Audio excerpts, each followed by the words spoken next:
Do you ever microwave your coffee? Is that something you do? Sometimes, if I'm desperate, like if I really just want to finish off a cup. Cup, okay. Yeah. All right. Well, I already hit the recording button, but all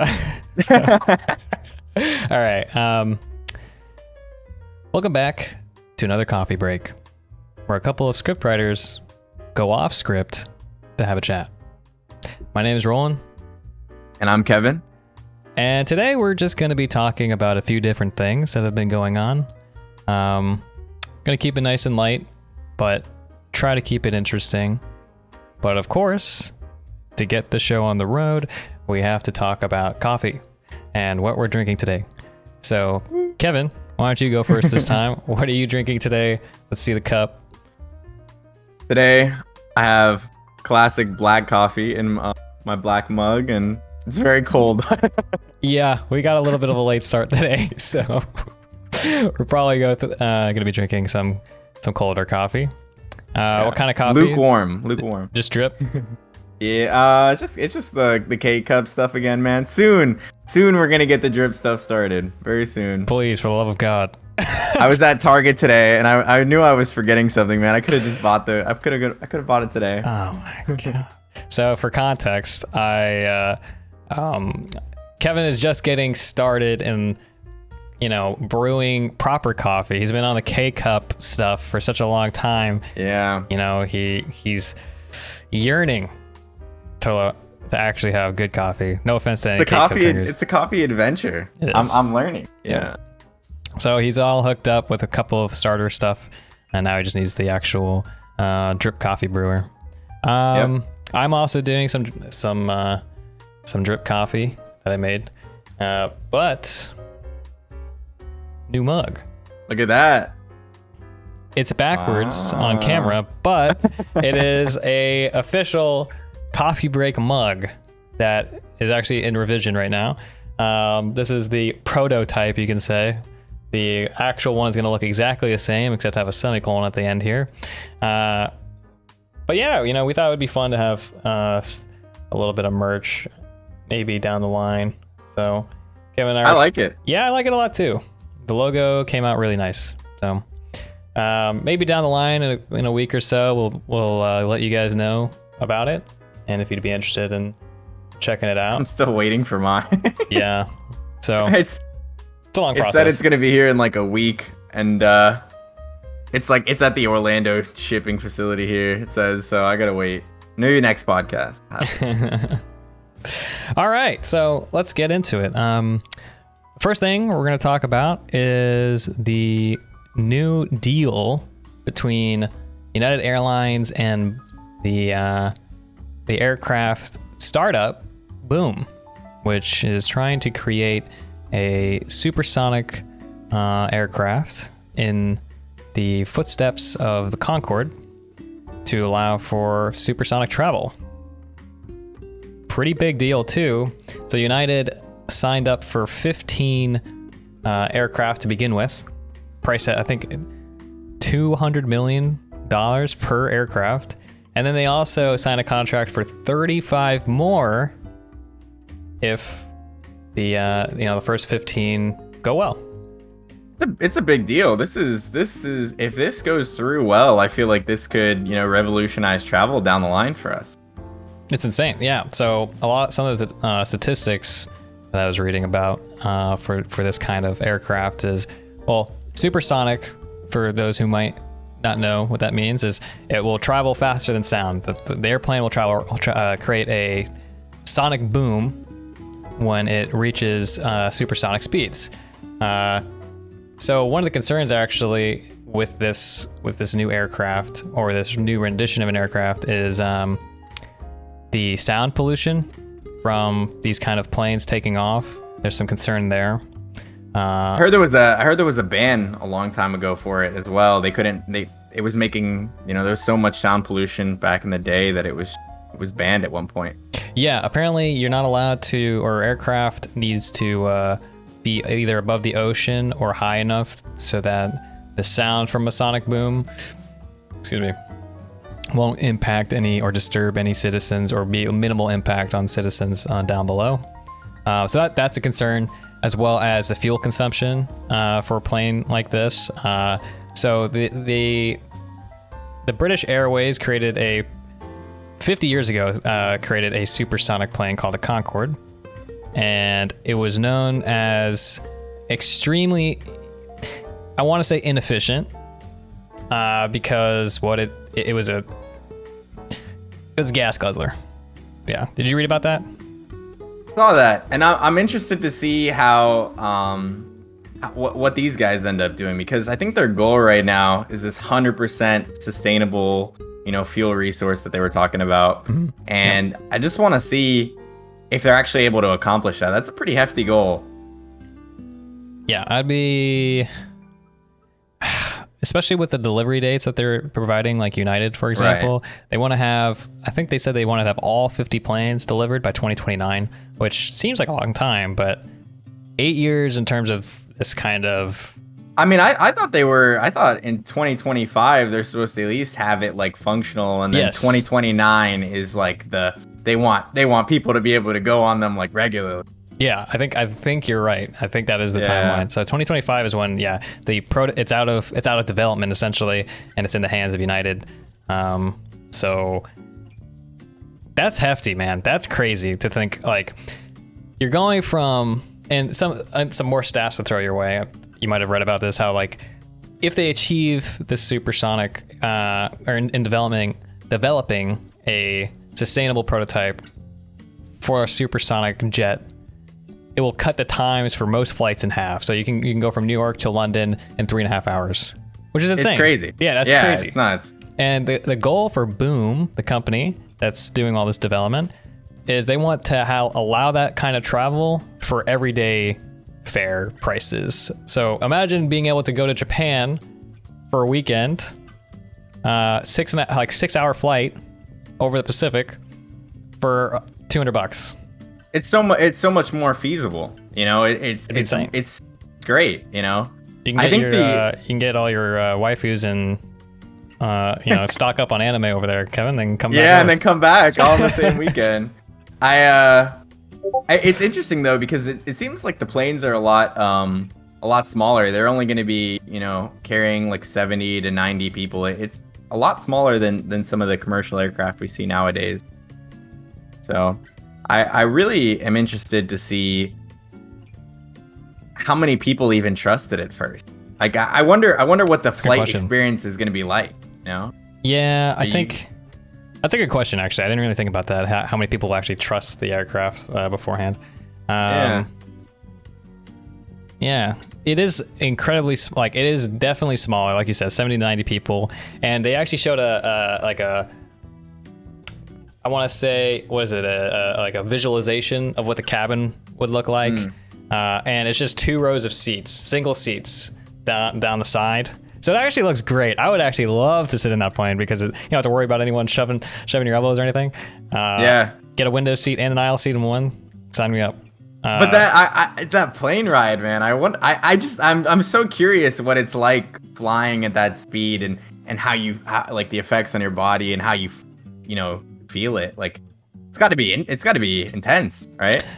Potentially, but apparently the Concorde was successful enough that it was totally fine to fly in. It just wasn't economic, I guess, enough, if that's the right word for that, economic enough to use or to continue.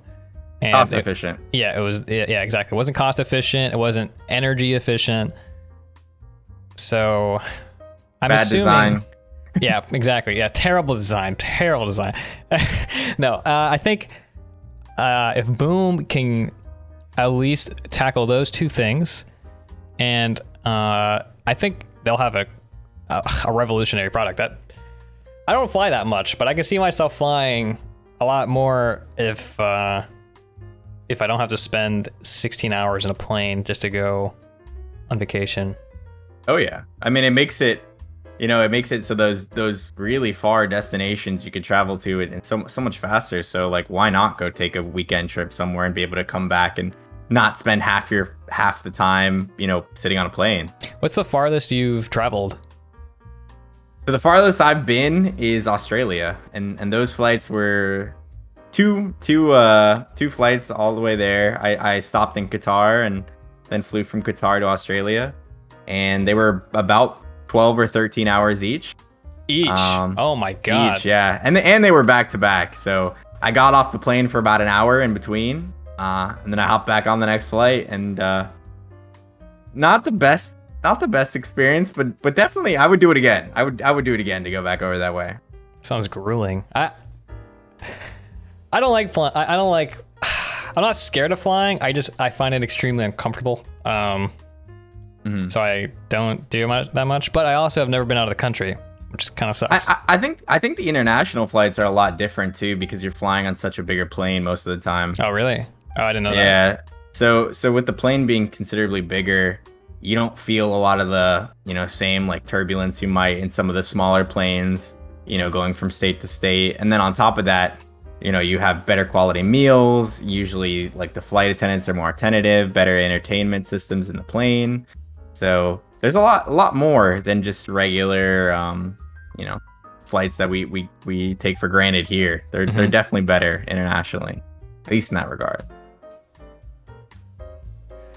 Okay. Yeah, I wouldn't know any of that, so that's good to hear.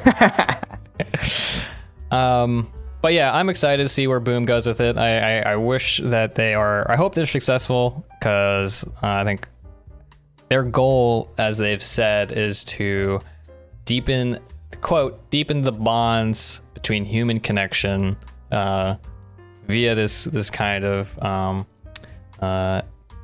progress. So hey, good luck, Boom. I hope you make it. I hope you do it. I think that'd be really, really cool. It's super interesting. And the fact that United has already invested in this kind of tech before it's even, I mean, they've dumped billions of dollars already into the project. That's really promising. I think that shows that a lot is going to come of this in the future. Yeah, it's definitely exciting to think about that in the next 10 years or so we might see this like revolutionary thing that would kind of change travel for us. But on another note, man, I wanted to talk to you about some of the Twitch gambling stuff going on, some of the hot tub streams. It's been a pretty crazy topic lately. I feel like you and I have been around and seen Twitch change for quite a while. How long do you think you've been watching Twitch for? Like, how long do you think you've been on that platform? Probably 6 years now. 5, 6 years, I want to say. I think I made my account in 2015. I'm not too sure though. I can check, but yeah. And you would say you've used Twitch quite a bit, ex-streamer over here. Absolutely. I watch Twitch every day. It's just it's a good way to kill time while you're doing something else. And you can watch some pretty interesting stuff on Twitch, including hot tub streams and gambling streams now. And I'll be honest, I have fallen prey to the gambling streams, not the hot tub stream. I was gonna leave it up for suspense. Yeah. No, for some reason. Hold on. If you had to support one of the two, do you support the gambling over the hot tub streams? If you had to pick one that could stay and the other would go. Okay. Realistically, I'm of the opinion the gambling streams should probably go first, because okay, they are definitely more harmful, I think, to the community than the hot tub streams. But yeah, so Twitch tried tackling the hot tub issue by creating its own category. By the way, anyone who might not know what Twitch is an online streaming platform that is it started as a game stream platform where people can just go on, stream their gameplay of like video games or board games even. It's grown a lot though in the last, I would say, 5 years, 2 years, a year. It's growing exponentially. Every year, more and more people are on the platform, and you just see all these new categories and crazy. Yes. So, Twitch now is not just a game stream platform. It's just a streaming platform for individual content creators or small groups of people to stream whatever they feel like. So with that, there's a section called the IRL section, which is people just streaming their everyday life or just chatting, where they're doing basically what we're doing now, but for 8 hours a day, which sounds kind of rough, but sometimes can be pretty cool. Actually, there's some really good. A lot of people will actually stream their podcast, which we might do in the future on Twitch. But now, what ended up happening was, with this expansion comes new ideas. One of them being, hey guys, let's play slots on Twitch and stream that. It's a game, right? And yeah, it's all sponsored, man. A lot of these streams, I feel like, are sponsored by these gambling companies. You know. Yes, and some of them take. There's some deals apparently you can do with these gambling companies for the stream. Like, some people will, like, for as much money as they bet, they'll get a percentage of the money back from the gambling company. But at the same time, when they win, they have to give some of that money back to the gambling company. So it's like a net even kind of thing. They're not really gambling their own money, which is, in my opinion, the worst kind of gambling stream. I think that's super disingenuous, and really, I think shouldn't be allowed. Then there's other people who actually just use their own money. I mean, some of these Twitch streamers are multi-millionaires, so they'll be betting ridiculous amounts of money. They'll be playing slots with $500 bets, spinning. They'll go through my entire annual salary in a matter of 15 minutes, just spinning slots. And I find it entertaining because there is a certain amount of it's not super active where you have to be watching it, but when something happens, like hit big or something, it's kind of fun. It's like a little dopamine hit. A little dopamine hit, yeah. And I'm not spending any, like it, huh? And I'm not spending any money, right? So I'm riding off that guy's dopamine, but I don't have to experience the detriment of losing $50,000, $100,000. Have you ever been to a casino before? Like, done like gambling on your own time? Yeah, I've been to a casino. I never played slots, and I don't think I will ever play slots. What do you play? Poker. Yeah, Texas Hold'em. Poker. Yeah. Okay. Yeah. But or blackjack. I might try blackjack. But I've only been to a casino once. But yeah. Okay. So the hot tub streams, on the other hand, they started in the just chatting section, and as you can imagine, they're pretty sexualized. And this has been a problem on Twitch for like the last 2 or 3 years now, where these.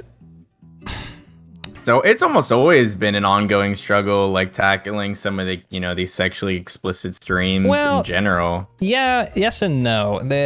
As Twitch has become more popular and has been, pulling more content creators to the platform, you're starting to get more personalities that have. This wasn't as big of a problem, I would say, 2 or 3 years ago as it is now. Mainly because just chatting didn't exist back then. It was more of a game-oriented platform back then. But now, with the expansion of all these categories, it gets a little dicey, and it gets a little bit. There's a lot more gray area involved. So now, with the hot tub streamers, I mean, these are girls who are just. This is how it started anyway. Girls with bikinis, kind of scantily clad in their hot tub, writing stuff on their bodies, and names of people on their bodies. It's pretty sexual, realistically. I think the rule that Twitch has right now is, as long you can be like in a swimsuit, or as long as you're in an environment that is like at the beach or a hot tub or a pool, as long as it kind of fits the scene, they pretty much said they're okay with it at this point. So yeah, and realistically, they should be okay with it. It's not that it isn't that big of a deal. The only problem is that the site is catered, or is supposed to support, teens, like you have to be 13 years old to be on Twitch technically.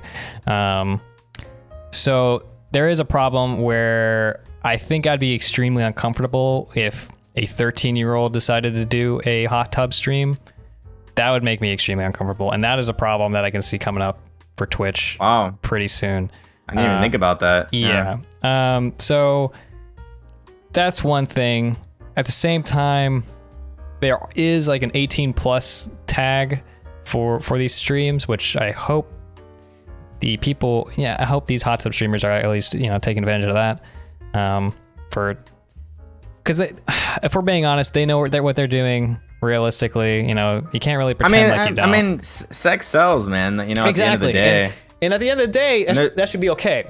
Yeah, there's nothing wrong with that. Yeah, as long as, hey, make your money the way you make your money. I'm not going to judge. That's, if people are willing to pay for it, hey, why not? Same way I feel about like OnlyFans, realistically. But I think making I think it's kind of funny that they made a whole category for hot tub streams. It's new too, right? Like it's brand new. When did they put that out there? Do you know? 2 weeks ago.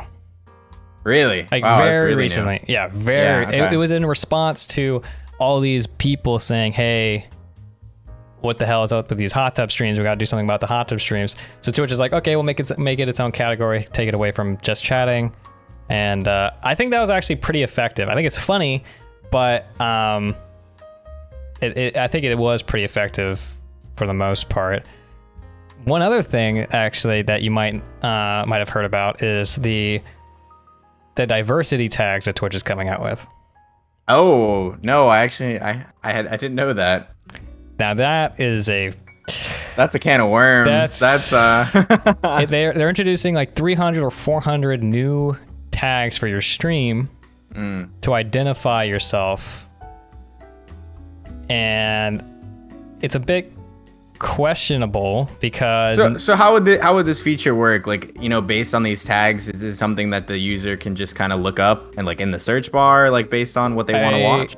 Yeah, I think so. And but the thing is, these tags are by race, by sexuality, and like sexuality, gender, or I should say, maybe gender is the wrong word. No, I think gender. Yeah, gender. A lot of different controversial topics that can be used to target certain demographics.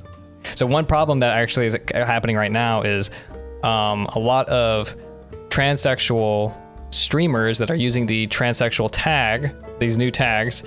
There are bots being deployed on Twitch to target these streamers with this tag and spam Bible verses attacking these people. Jeez. It's disgusting. It's really terrible, but it's enabled in part due to this new decision by Twitch, which I get it. It just seems. What do you think is the prime reasoning for adding all these tags? Like, do you think it makes a big difference on the platform? Truthfully, personally, I don't. But if someone feels enabled by having the tag for their stream, hey, more power to you. I personally feel it is unnecessary and counterproductive, realistically. But if someone feels otherwise, I can't argue that, because I'm not one of those. I'm not like a minority demographic in that regard, So. Absolutely. Yeah. So someone is obviously going to feel different about it when they're more targeted about who they are. So. Yeah. But yeah, Twitch has some interesting decisions as of late, as they always do, and they always have very questionable gray areas for their enforcement of their own rules. But I think in the last year, though, to me at least, they have been doing a lot better in communicating these kind of policies and updates to their community. Kind of. I mean, most recently, it was better than before, surely. Like in the last 3 or 4 years, it's changed a lot. Yes. I think they are trying to be more communicative. Yeah, I think I said that right. Transparent. Yeah, but at the same time, they haven't been in the okay, so famous, super popular streamer Amaranth, for example, who helped explode the hot tub stream meta. She had her video or her stream. She had ads disabled on her stream without notice. So ads on her channel were completely disabled, which was a big portion of her income at the time. She was saying, I think she said she made close to $500,000 off ads alone. It's crazy. Yeah. She and for anybody that doesn't know Amaranth, she's a massive influencer in general. I think her biggest name. platform, biggest platform is probably Twitch. Yeah. But no, this was a major problem because no one from Twitch actually reached out to her about this. She just it just happened, and she only found out about it. I forgot exactly how she found out about it, but that was a serious, like, what are you doing?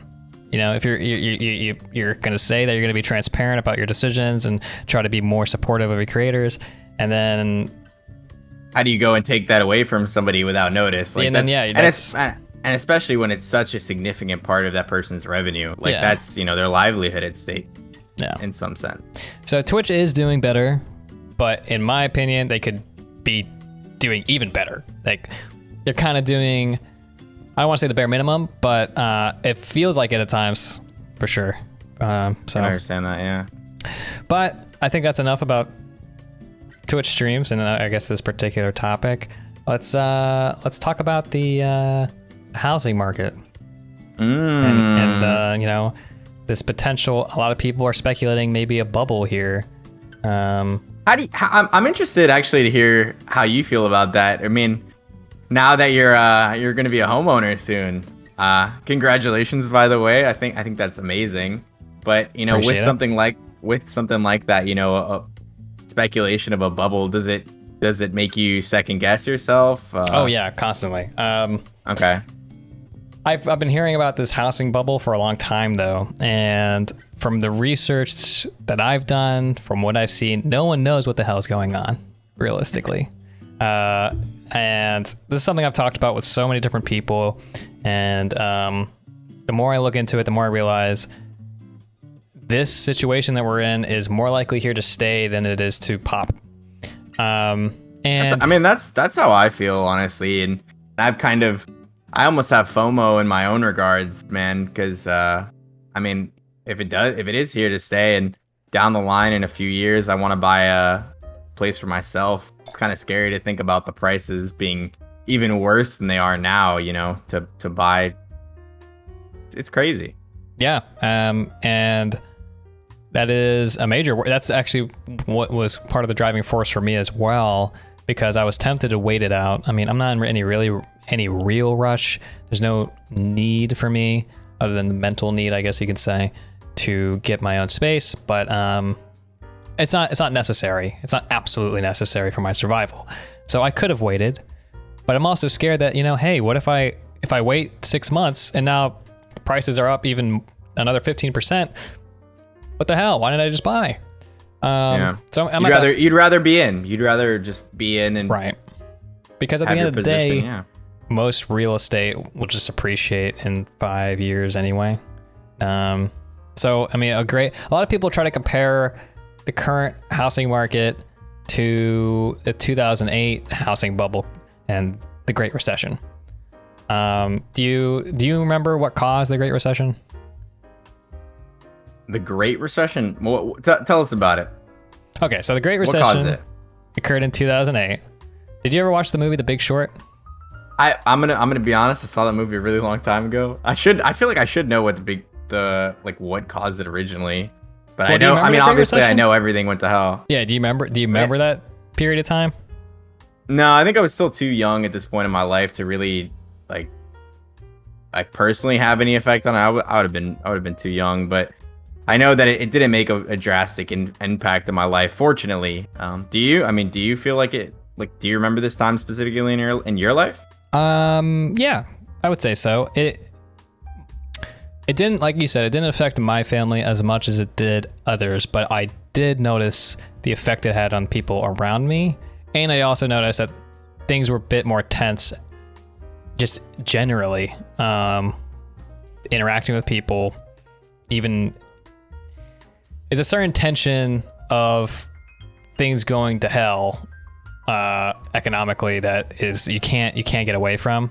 And something that I noticed is like around my neighborhood, people were moving out. People were foreclosing. So many foreclosures around my neighborhood. Kids that I grew up with had to move away because what ended up happening was, what caused a big part of what caused the 2008 recession was banks offering subprime mortgages to people who can't afford them. They actually offered these to like brokers, investors, and then these people packaged these mortgages up and sold them off as to people who could not afford the mortgage down the line.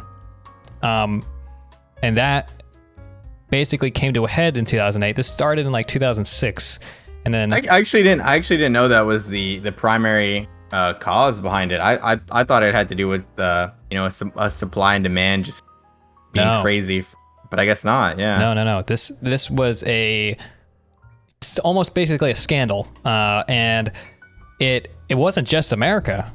This was a global recession. This transcended the U.S. economy. This affected the global economy because the housing market just completely flopped because people couldn't afford their mortgage, and this happened on such a wide scale that it was like domino. It was a domino effect. And keep in mind, it wasn't just these subprime mortgages. There's a few other factors, but one of the biggest ones was this faulty mortgage offerings to people who just could not afford them.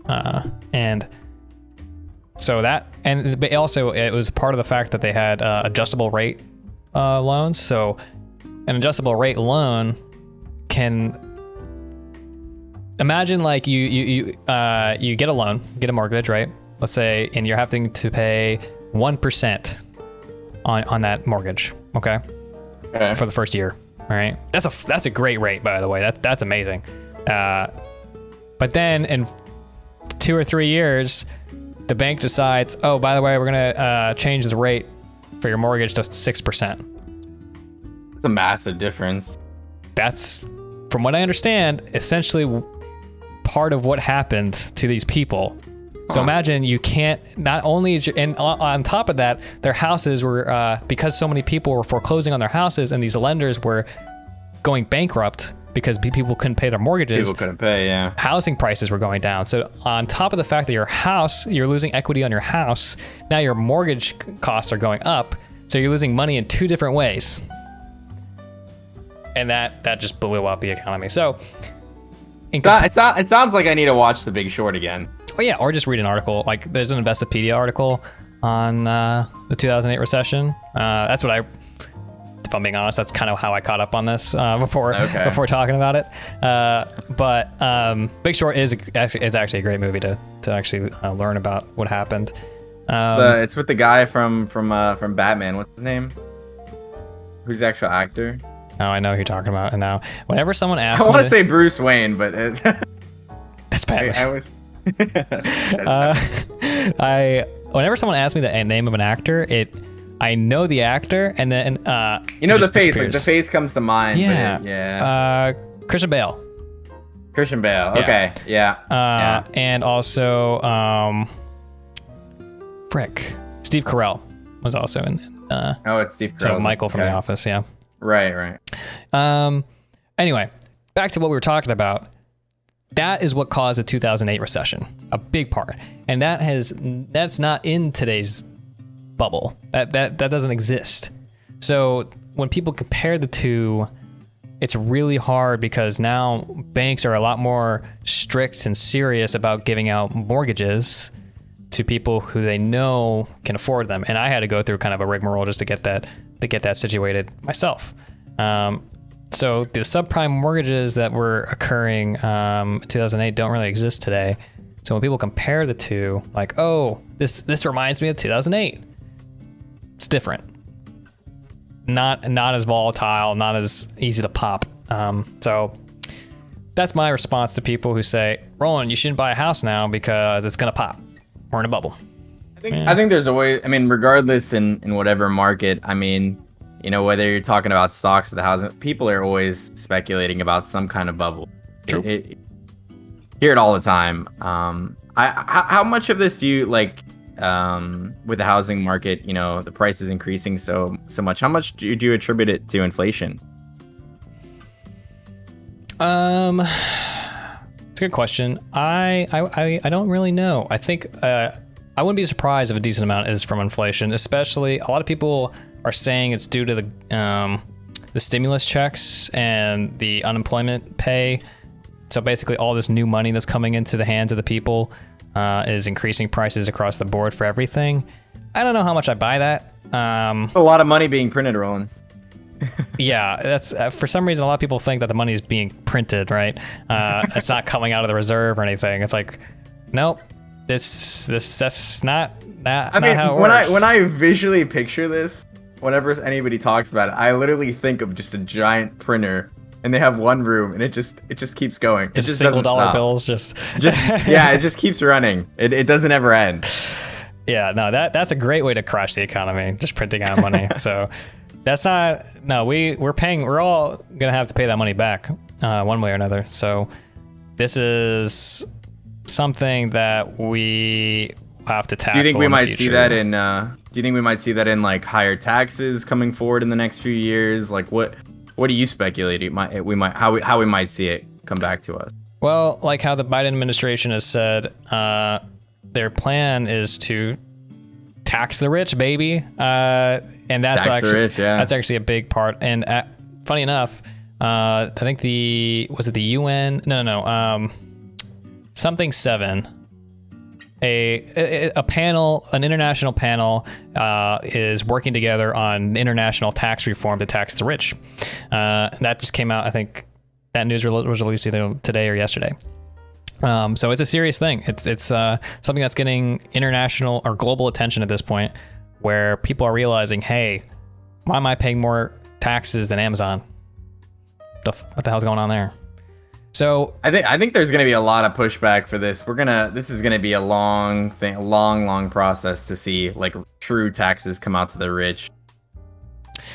Yeah, but there's been major pushback ever since I could remember. I mean, but they would lose so much money. But I agree. Like why would they lose that much money compared to how much money they're making? It's just it's bred from pure greed, man. It's just so It's so insane to me that they've been getting away with it for so long, and that some people actually believe that taxing giant corporations like Amazon, Microsoft, any of these conglomerates would hurt them somehow. Like the neurons aren't firing for me. Aren't a lot of these bigger companies isn't there a lot of loopholes that are being used to cycle the money outside of the U.S. for tax purposes?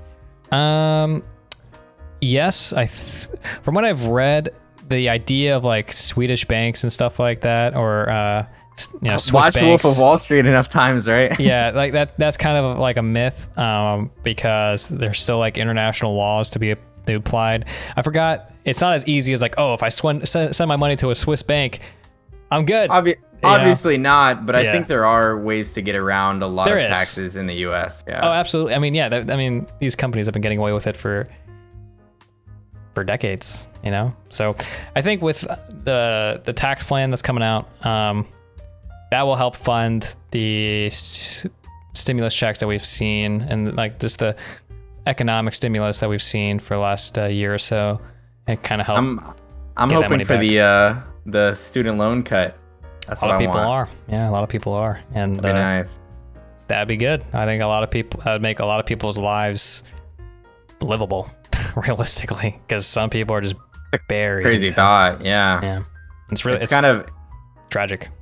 Yeah, and it's always, whenever I hear stories about people being buried in debt, from student loans, it's always so hard to imagine how it got that bad in the first place, but crazy to hear about. Yeah. Yeah. But actually, since we're talking a little bit about, the Biden administration and his tax plans, let's talk a little bit about the vaccination process and how you feel about it, and how you think the administration has been doing in terms of getting everyone vaccinated. I think that so far, at least in our state, in Florida, we've definitely seen a good amount of people. I think it's like we're up to almost 50% of like Floridians that have been vaccinated, or have at least had the first dose. I think. Yes, something like that. I think more than 50%. Yeah. Actually, that's a good question. But I'm skeptical though now because I've been going out and seeing people without masks. Like, it really makes you question, are people actually vaccinated? When you think about a statistic like that it's like half the people here, that means the other half isn't. So, and not many people are wearing masks anymore. So it kind of makes you think, like, who really is vaccinated, who just doesn't care, kind of thing. Yeah, that's actually a great point. And it's something we should be worried about realistically, because this is something that the CDC even said. They gave out the guidelines like, hey, if you're vaccinated, you can feel free to, if you're fully vaccinated, you waited 2 weeks to become fully immunized, you don't have to really worry about wearing a mask anymore. You should be good. But they also said a lot of people are going to lie about getting vaccinated, which plays into the idea of, hey, why are people against the idea of vaccination passports at this point, or, a proof that you've been vaccinated? How do you feel about personally, that? I'm for the idea. I think that's great.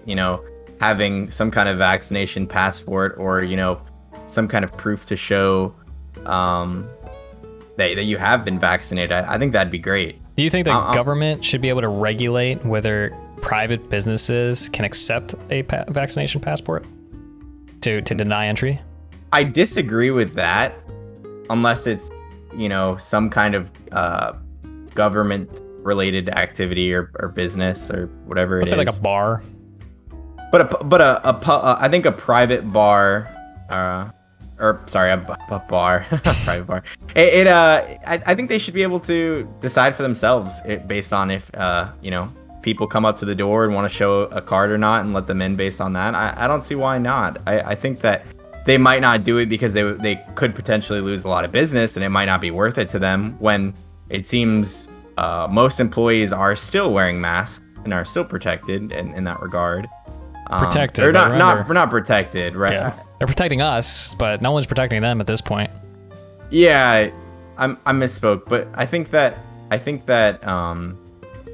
I'd like to think that most of the employees at this point, especially when you're exposed to so many people, and especially in a bar too, like that they would, take precautions and get themselves vaccinated.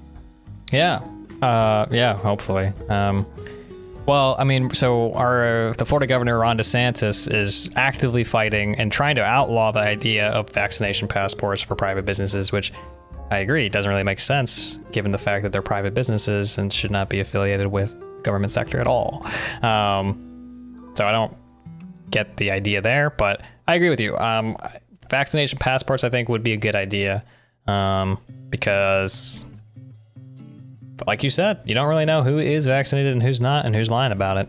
So yeah, and it's interesting to see other states. I don't think Florida has anything like this just yet, but I know that some of the, like Ohio and some of these other states that like are doing these like lotteries, and they're giving away all this stuff, and it's so interesting that like they have these incentives just for people to go and get vaccinated. Like it kind of blows my mind, honestly. I think Ohio was giving away guns.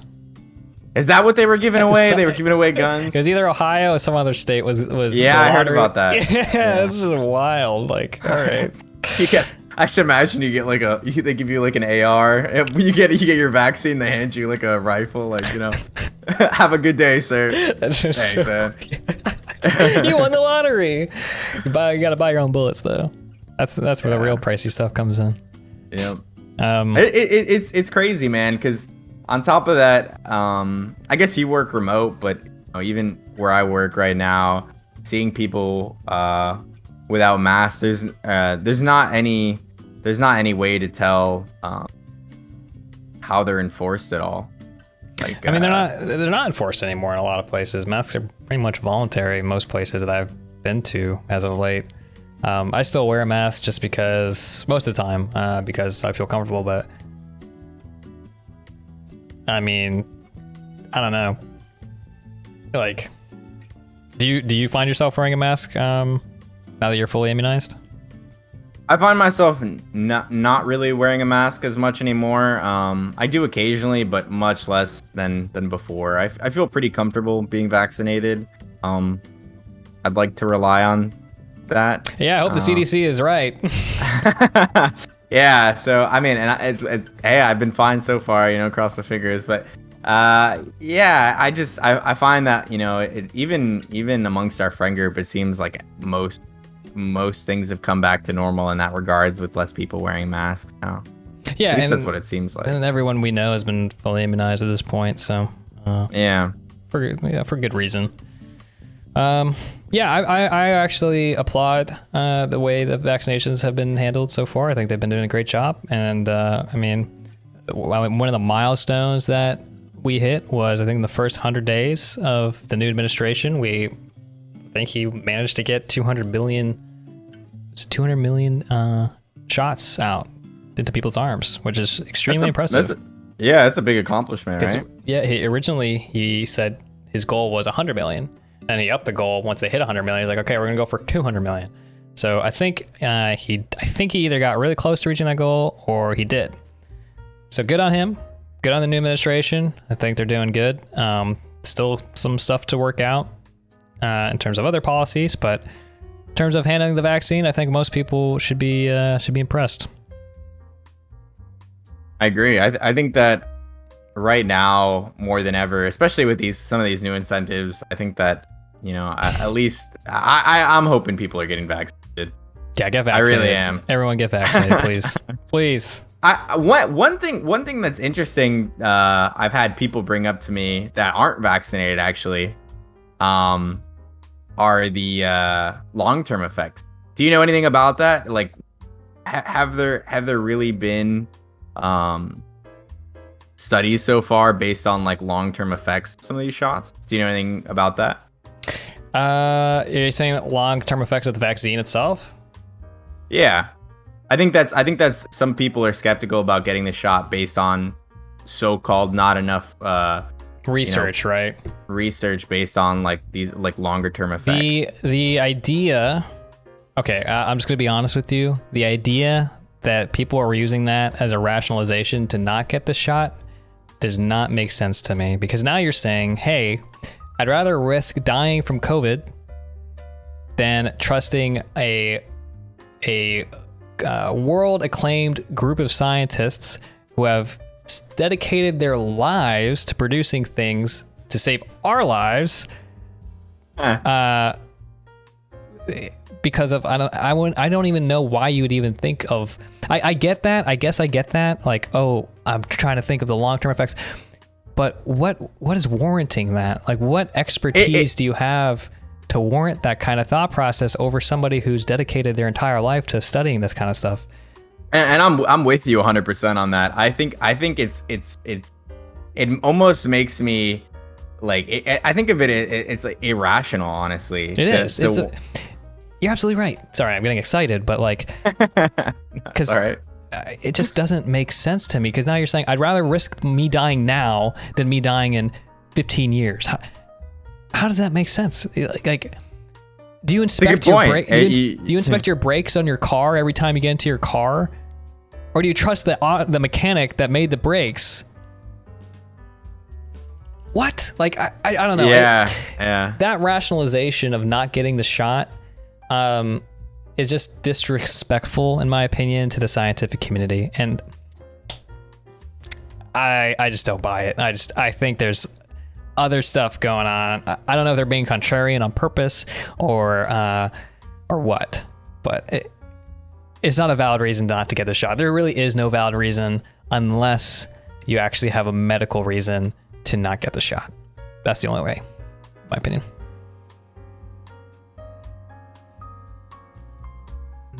Yeah. So there's that rant. But we are pretty much out of time now. But if you want to talk about any of the other extra topics that we have on the plate, I'd be down. But we're at the 50-minute mark right now, so. Yeah, I think we can set it up for another time. I'm think I'm at my limit. Wonderful. All right. Yeah. Well, yeah, good talk, man. It was fun.